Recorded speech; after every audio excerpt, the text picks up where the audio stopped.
히브리서 7장 20절에서 25절 말씀 우리 한 목소리로 함께 읽죠. 시작.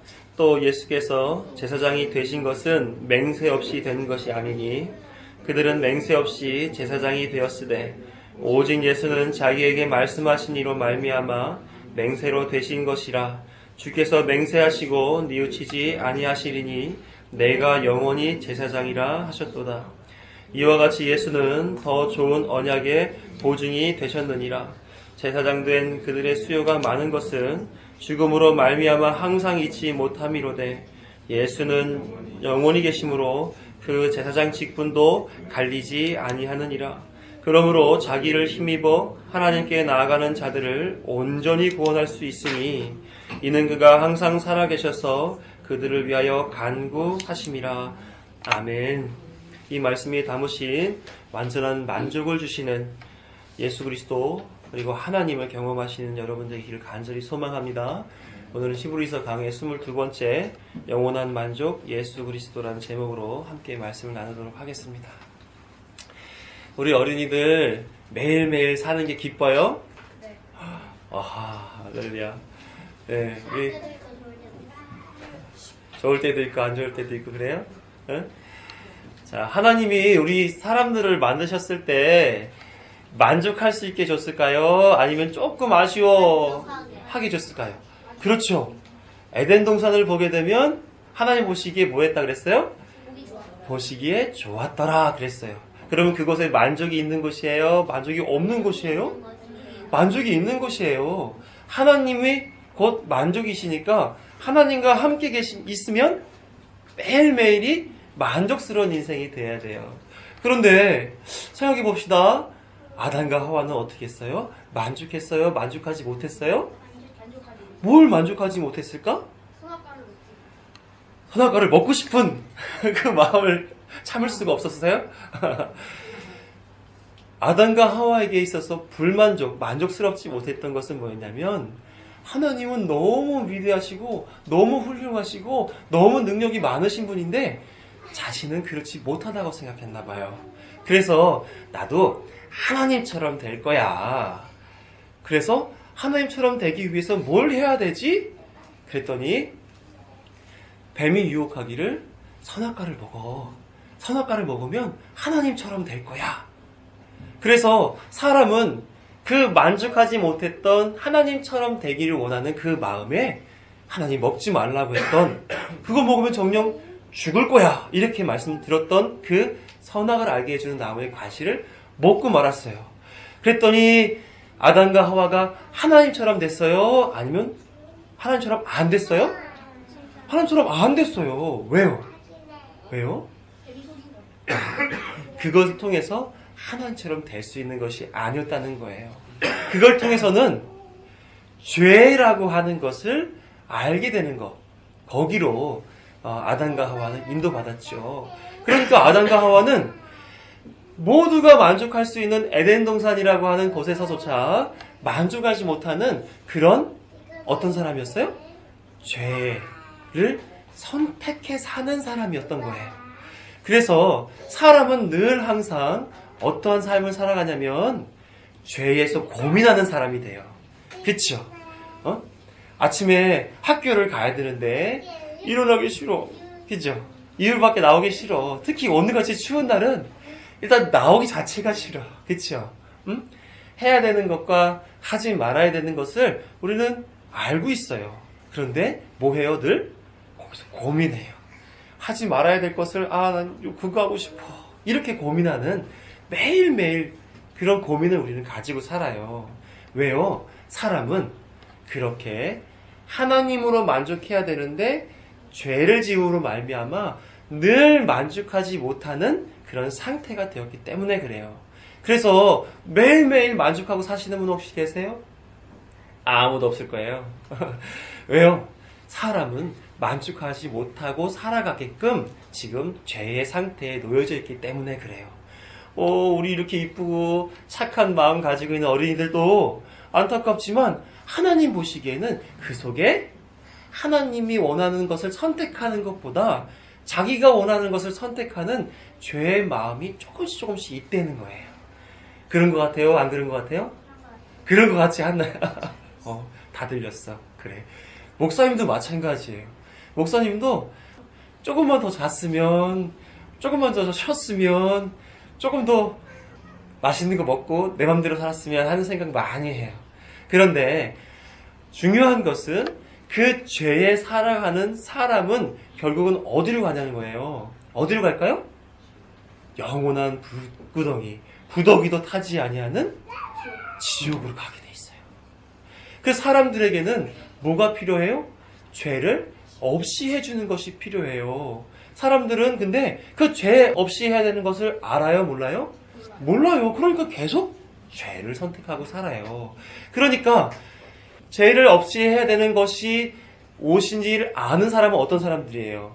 하나님의 구원의 은혜를 받은 사람이에요. 하나님이 나라의 백성 되게끔 하나님이 불러주신 거죠. 우리 어린이들 다 그렇죠? 하나님이 내 백성이 싹 지켜줄 거야. 너는 내 아들이야. 내 딸이야. 이렇게 해준 그 자리를 지금 온 거잖아요. 그렇죠? 그래서 사람에게는 그러한 하나님의 일하심이 필요해요. 그것을 어려운 말로 하나님의 맹세라고 얘기해요. 그래서 하나님이 내 백성은 내가 책임져서 하나님 나라 안으로 불러들일 거야 라고 약속을 하셨는데 그것을 강하게 말씀하시며 언약이라는 단어를 썼어요. 근데 그 언약이 견고해져서 맹세라는 표현으로 오늘 말씀에 나와 있는 거예요. 그러면 하나님이 맹세하면 지키실까? 안 지키실까? 당연히 지키죠. 왜? 맹세는 하나님만이 하실 수 있는 아주 경건하고 신실한 그런 약속이에요. 그러니까 우리 어린이들은 하나님이 맹세하셨으니까 반드시 이루어질 거네? 그러면 내가 그 맹세 안에 있어야 되나? 없어야 되나? 고민해야 돼요? 말아야 돼요? 할 필요가 없는 거죠. 그렇죠? 그래서 그 맹세를 하나님은 계속 지켜오신단 말이에요. 그런데 맹세의 실체, 맹세의 원래의 모양은, 맹세를 완성하는 그 모양은 오늘 성경에서 뭐라고 그랬냐면 22절 보는 것처럼 더 좋은 언약의 보증, 그래서 예수님이다 하는 거예요. 그러면 우리 어린이들이 하나님 나라에 갈 수 있게끔 죄의 문제를 다 해결해 주신 분이 누구란 얘기예요? 예수님이란 얘기예요. 그런데 예수님이 돌아가셨잖아. 지금 안 계시잖아요. 그렇죠? 그럼 어떻게 하나님의 맹세를 지켜갈 수 있어요?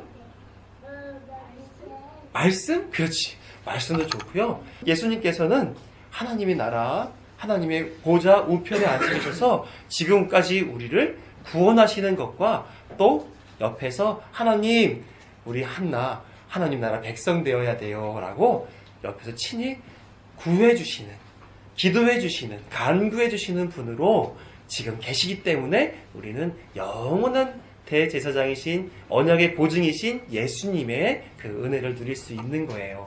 자, 우리 어린이들 마음속에 죄가 있어요. 누구에게나 다 있는 그 죄예요. 그런데 그 죄를 없이 해야 하나님 나라에 갈 수 있대요. 그런데 우리의 능력으로는 그 일을 할 수 없고 우리는 늘 죄를 선택하고 살아요. 그런데 딱 한 분만 그 일이 가능하세요. 누구요? 바로 예수 그리스도만. 그래서 우리는 누구만 바라봐야 돼요?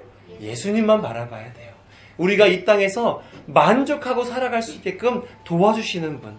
어떠한 것을 보고 어떠한 것을 갖고 어떠한 것을 배우고 하더라도 다 구원까지 만족까지 주실 수 없는 그 일에 예수님만이 그 일을 가능하게 해주기 때문에 우리는 예수님만 바라봐야 되는 거예요.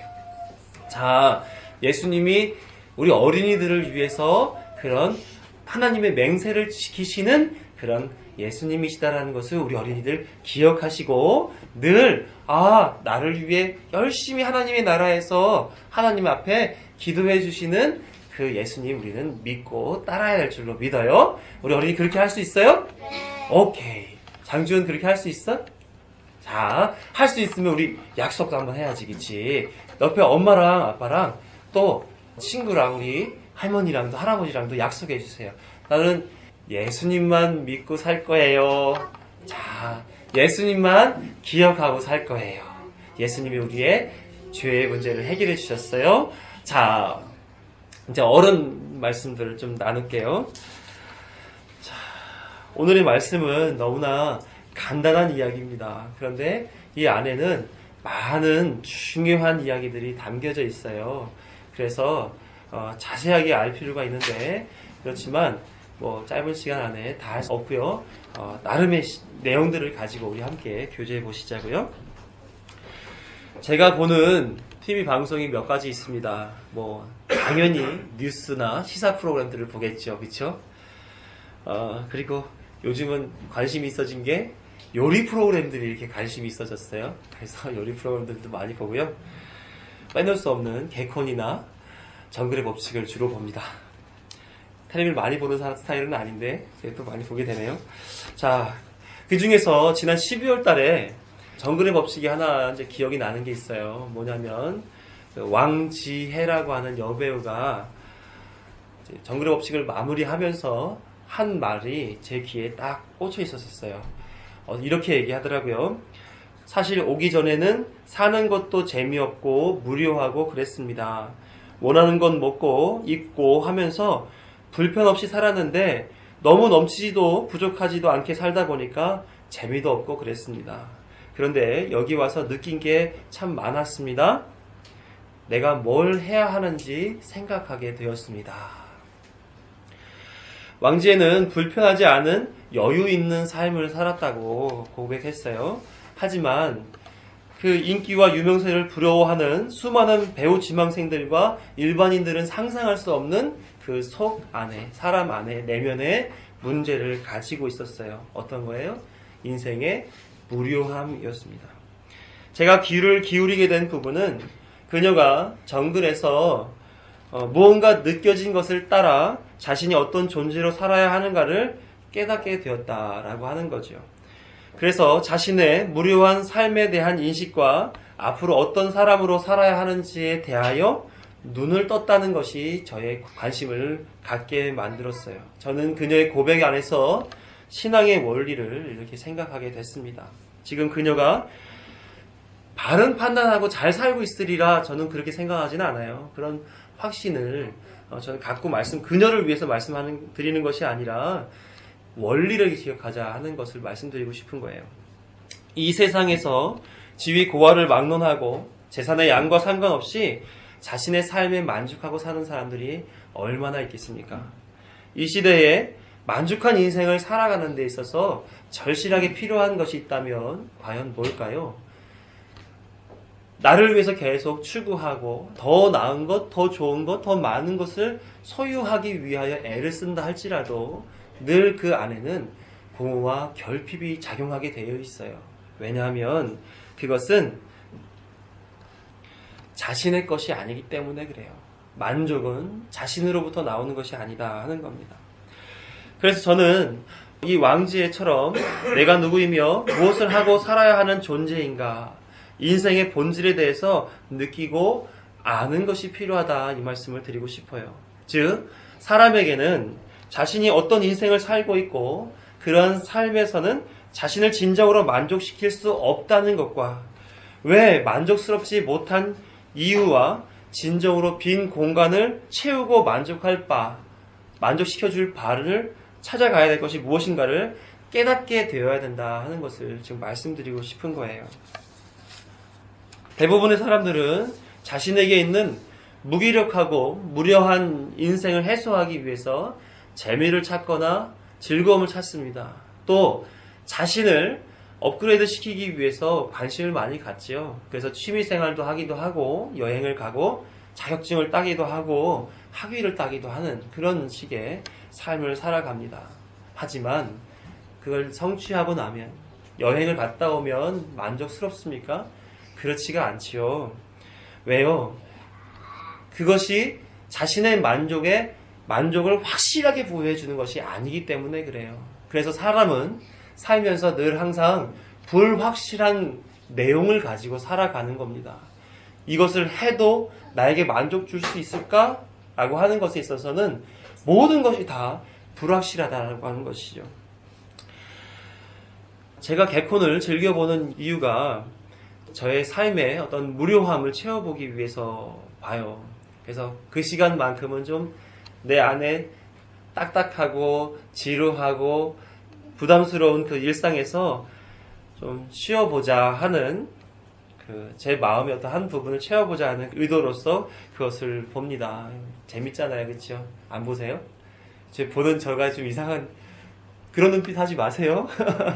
자, 어쨌든지 그것을 보면서 제 마음에 약간의 좀 뭐랄까 그냥 환기시키는 거, 재미로 나를 좀 이렇게 새롭게 생각을 전환시키는 그런 욕심을 좀 가지면서 그걸 봐요. 그리고 이제 유행어도 좀 따라서 배워서 따라서 해보기도 하고 그래요. 그래서 저희 애들은 제가 이제 개콘을 보면서 따라하게 되면 아주 재밌어 합니다. 그래서 배꼽을 찾아다니느라고 많이 애를 먹지요. 그런데 제 아내는 저에게 한심하다는 듯이 쳐져봐요. 그래서 니글니글 춤 정도는 쳐줘야 조금 웃기네 해줍니다. 그래서 어쨌든지 그러한 저 아내의 공허함 이런 거 좀 채워보려고 사소한 것부터 시작해서 중요한 것까지 애를 쓰고 노력을 해요. 그런데 잘 안 되더라고요. 왜요? 그거는 확실히 만족 줄 수 있는 것이 아니기 때문에 그래요. 내 안에 확실한 것으로 채워주는 것이 아니라는 겁니다. 이런 것으로 빈 공간을 채울 수 없어요. 왜요? 이 땅에 있는 모든 물질적인 것은 또 현세적인 것은 모두가 불확실한 것이어서 이런 것들을 통해서 인생의 본질에 대해서 정확하게 알게 하거나 확실하게 가슴에 담도록 도와주지 못한다라고 하는 것이요. 사람들은 확실히 보장되는 것을 절대적으로 필요로 합니다. 이 세상에서 인생에 확실한 것이라 할 수 있는 것이 하나도 없기 때문에 더 그것에 대하여 갈급한 마음을 가지고 더 그것을 추구하려고 하는 애씀이 있다는 거예요. 그래서 대통령이 되어도 마음 편할 날이 없고 대기업 총수가 되어도 돈에서 자유롭지 못합니다. 대학 교수가 되어도 끊임없이 새로운 연구 결과를 내야 되는 것에 대한 부담을 갖게 되죠.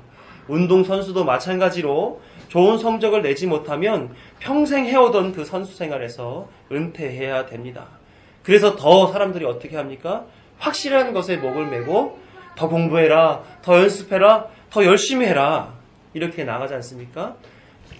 그런데 그것에서는 만족스러운 결과를 얻지 못한다는 거예요. 신앙의 원리는 여기서 볼 수 있다고 생각합니다. 어떠한 상황 속에서 이런 어려움과 공허함과 또 무료함, 결핍 이런 것들을 통하여 내 안에 무엇이 채워져야 나를 온전히 만족하게끔 해주는 확실한 것이 있는가? 그 확실한 것은 과연 무언가? 이거에 대한 고민이 있어야 된다라는 겁니다. 왜 고민을 해야 됩니까? 그 확실한, 그 진정한 만족은 사람 안에 있는 것이 아니라 사람 밖에 있는 것이기 때문에 그렇습니다. 에덴 동산은 하나님이 보시기에 좋았던 곳입니다. 그러나 아담과 하와는 그곳에서조차 만족하지 않았습니다. 자신을 만족시켜줄 방법을 찾아 죄를 선택했던 거예요. 그러므로 사람은 늘 결핍을 경험하고 불안과 갈증을 느끼고 불만을 토로하는 존재로 살게 되었습니다. 이를 통해 사람에게는 만족의 능력이 없다는 것과 모든 인생의 산물들이 죄의 결과라고 하는 것을 경험하게 되면서 믿음 있는 사람은 그러면 내가 믿는 것 그 안에서 과연 무엇을 추구해 나가야 만족스러운 인생을 살 수 있는가? 이것을 경험하게 되는 거죠. 그 원리를 저는 지금 말씀을 드렸던 거예요. 사람에게 있어서는 약속을 했지만 약속만으로는 불안하여서 문서를 쓰게 하지요. 더 나아가 혈서까지도 쓰게 합니다. 그것으로도 불안하여 약속을 지키라고 많은 사람들 앞에 머리도 깎기도 하고 어떤 사람은 몸에 기름을 붓고 분신하면서 그 약속을 지키라고 얘기합니다. 왜요? 다 불안한 거기 때문에. 불완전한 거기 때문에. 그래서 세상에는 만족할 만한 결과나 내용이 없다는 것입니다. 여기에 이 정도면 뭐 만족할 만큼 된 거지 라고 얘기해 줄 수 있는 어떠한 세상의 권위나 영광 없다는 거죠. 사도 바울은 로마서 3장 16, 17절에 이렇게 기록하고 있어요. 파멸과 고생이 그 길에 있어 평강의 길을 알지 못하였고 인생에 이러한 길만 놓여져 있다라고 하는 거예요. 사람 안에는 평강이 있을 수 없다는 것이죠. 왜요? 사람은 에덴 동산에서 결정지어진 그 죄의 길을 걸어가는 인생들만 살아가기 때문에 그렇습니다. 그래서 죄의 길을 걸어가고 있는 사람에게는 본질적으로 평강이 있을 수 없다는 거예요. 늘 결핍과 공허만 있다는 거죠. 이 문제는 세상의 방식으로, 내용으로, 가치로 채울 수 없는 것입니다. 왜냐하면 죄의 기준을 제시하신 하나님으로부터 온 결핍과 공허이기 때문에 그래요. 우리의 현실은 어떻습니까? 세상 사람들과 같아요? 달라요? 현실은 같습니다. 그런데 그들과 다른 점이 있다면 우리는 소망이 있다는 거죠. 결핍과 공허를 채울 수 있는 소망. 우리의 가지고 있는 그 죄의 문제를 해결해 주실 수 있는 그 능력자 되신 분이 우리에게 있다라고 하는 그 소망 하나가 우리를 다른 사람들과 다르게 만들어주는 겁니다. 하나님은 이 사람의 죄의 문제를 해결하시기 위해 택하신 자들을 향한 이 말씀이 드러내 보이시는 바 예수 그리스도를 우리에게 보내주셨기 때문에 우리는 그로 말미암아 만족을 추구할 수 있다 하는 거예요. 그래서 하나님께서 그 예수 그리스도를 통하여 이 땅에 만족을 주시기 위한 그 일을 진행하시겠노라고 아담의 범죄 이후에 이렇게 말씀하십니다. 창세기 3장 15절을 보시게 되면 내가 너로 여자와 원수가 되게 하고 너의 후손도 여자의 후손과 원수가 되게 하리니 여자의 후손은 내 머리를 상하게 할 것이요 너는 그의 발꿈치를 상하게 할 것이니라 하시고 어떠한 약속을 하신 거예요? 죄의 문제를 해결해 주시겠다 이렇게 약속하신 거예요. 죄를 짓도록 유혹한 뱀에 대하여 여자의 후손 즉 예수 그리스도를 보내셔서 심판하시고 이 땅을 회복시키겠다라고 하나님께서 약속하셨던 것입니다.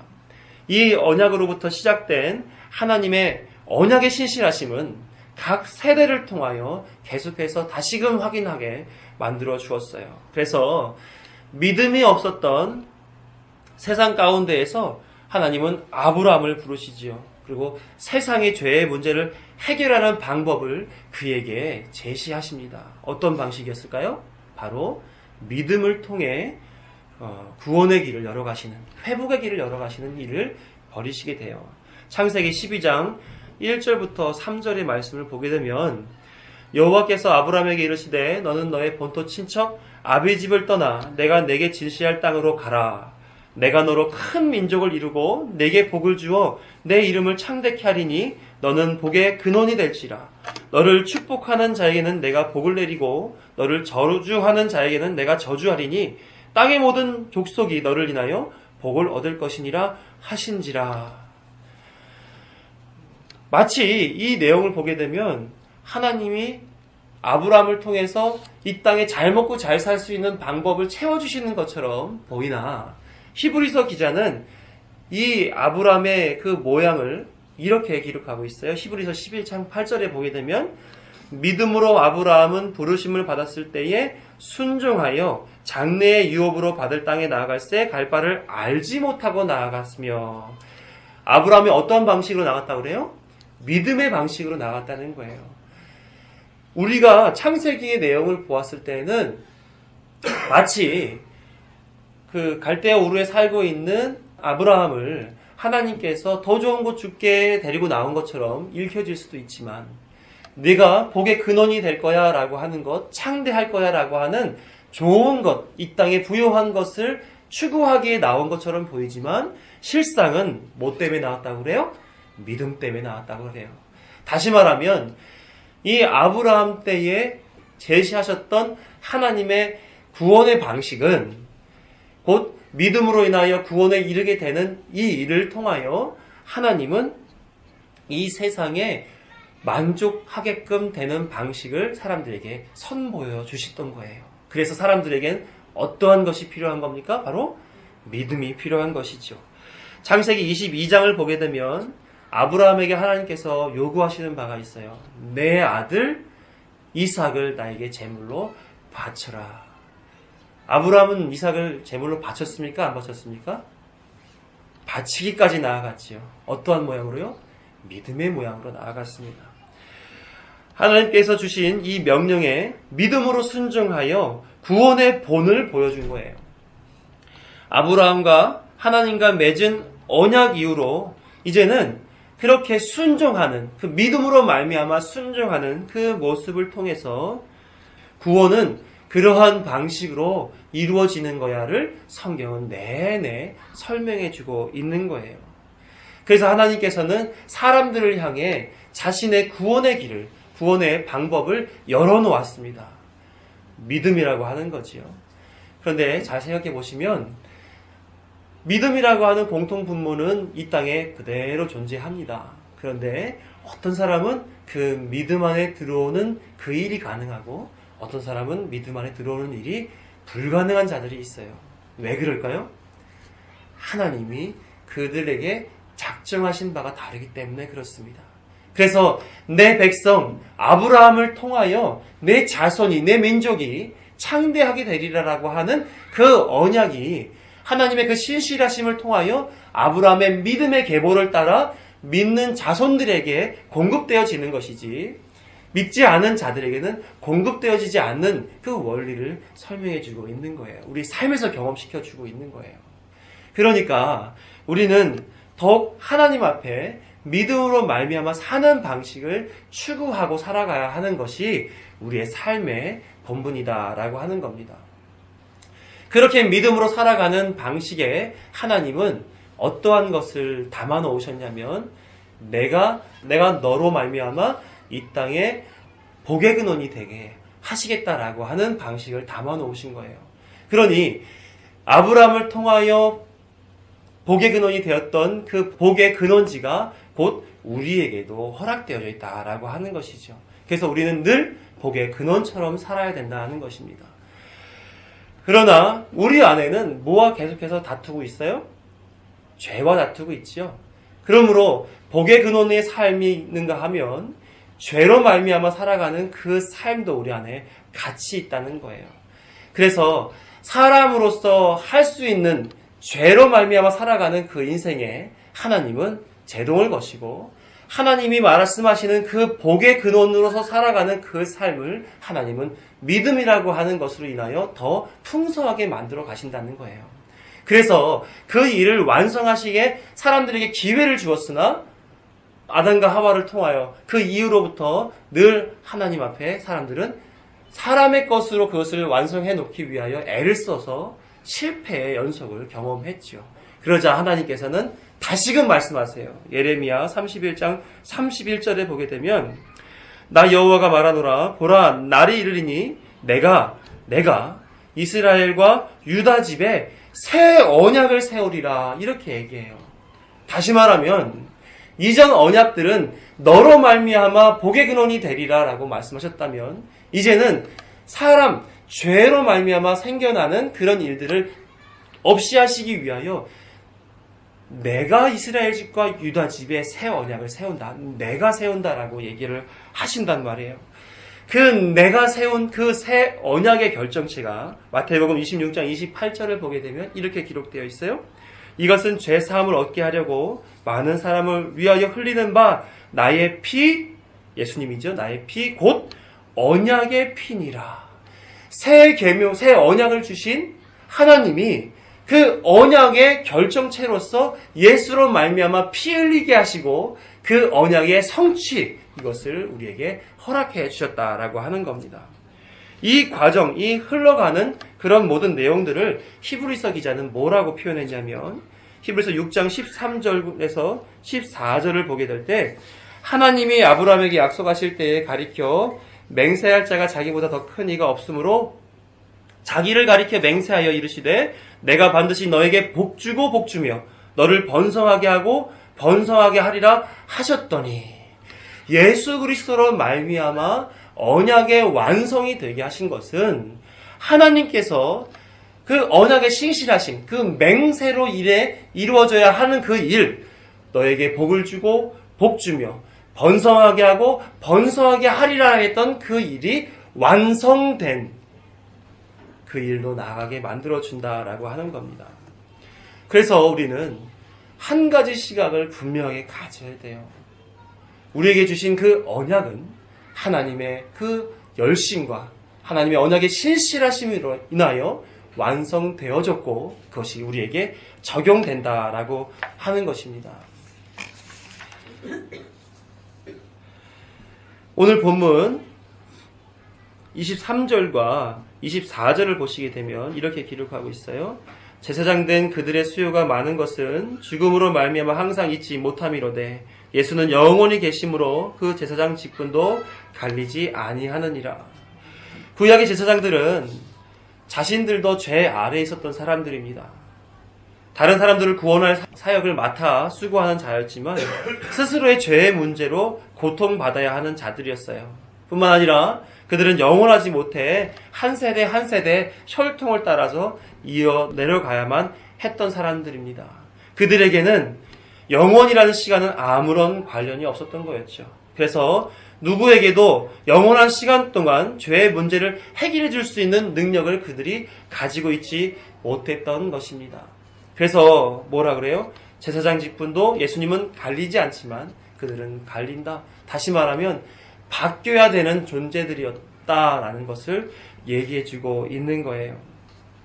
그러므로 제사장 직분으로서 하나님의 구원을 완성하시려고 했던 그것은 제사장, 구약시대 제사장이 아니라 예수 그리스도로 말미암아 이루어지는 일이다라는 것을 반면에 보여주는 거예요. 25절을 보게 되면 그러므로 자기를 힘입어 하나님께 나아가는 자들을 온전히 구원하실 수 있으니 이는 그가 항상 살아계셔서 그들을 위해 간구하심이니라.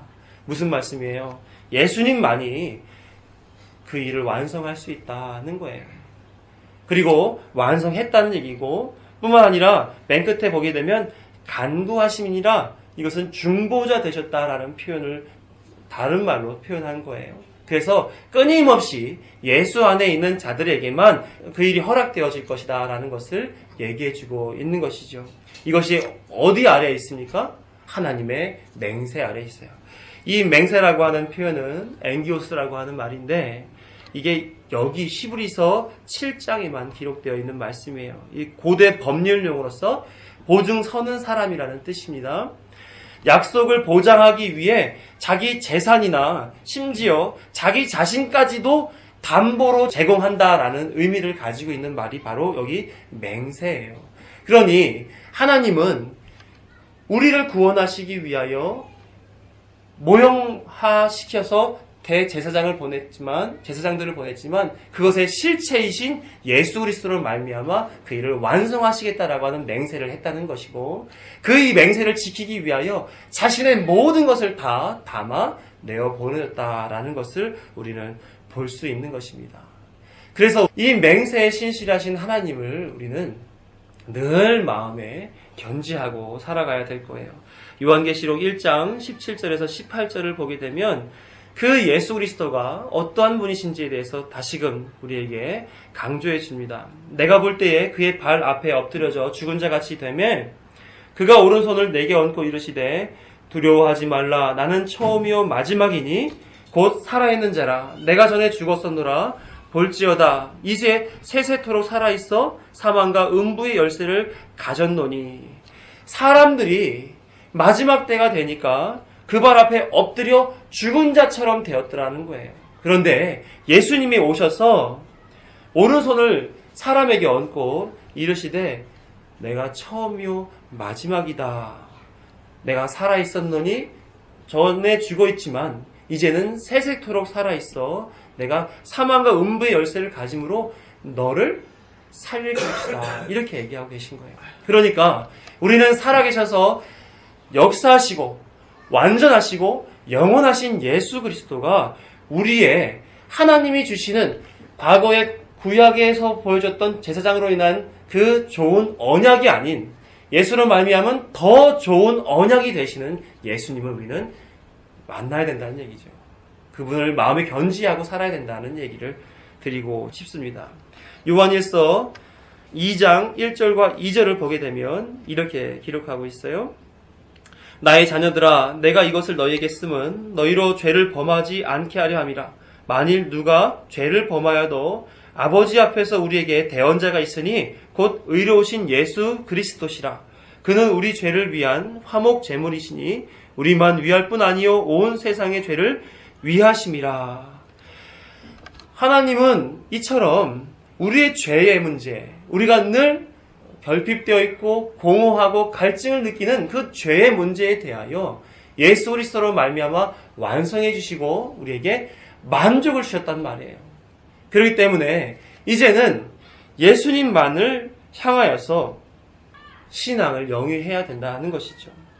당신의 사랑을 확증시키기 위해서 예수 그리스도를 보내셔서 그 손과 발에 못자국을 만드시고 옆구리에 창자국을 남기셨던, 그리고 우리의 죄를 다 짊어지게 하셨던 하나님께서 예수 그리스도로 인하여 우리에게 정죄하시겠느냐는 말이에요. 더 이상 우리에게는 정죄가 없는 거죠. 이 세상의 고통스러운 일들은 다 예수님의 은혜로 말미암아 사라지게 되어 있다라고 하는 거예요. 그래서 로마서 8장 34절에 누가 정죄하리요 죽으실 뿐 아니라 다시 살아나신 이는 그리스도 예수시니 그는 하나님 우편에 계신 자요 우리를 위하여 간구하시는 자신이라. 이처럼 예수님으로 말미암아 이제는 더 이상 우리에게 세상의 사람들이 가지고 있는 그러한 속성들이 더 이상 존재하지 않을 것이라는 것이죠. 그러니까 우리에게 필요한 것은 무엇입니까?